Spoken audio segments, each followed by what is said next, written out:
How to run diagnostics on your iPhone. Hey everyone, welcome back to another tutorial video. In today's video, I'll show you how you can run diagnostics on your iPhone. So this method will work for all of the iPhones such as the iPhone X, iPhone 11, 12, 13 and even the iPhone 14s. So if you go to the settings there, you won't find the option named diagnostics. So what you'll have to do is simply go to your app store and then search for phone diagnostics. After that, download the app called Phone Diagnostics and then simply open it. Now once you've opened the app, there you can see all of the different options such as digitizer, multi-touch, LCD, glass, face and touch ID, etc. So all you have to do is simply tap on the option start and then you'll have to tap on the option OK.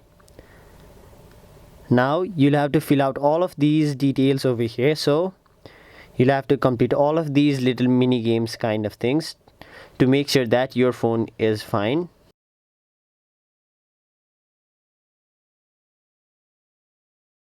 And there you have it. So once the test is complete, it will show all of the different areas where your phone is lacking and needs improvement. So that was it for this video. Hope this video was helpful to you guys, and if it was, make sure you like this video and subscribe to our channel so that you don't miss out on further videos such as these.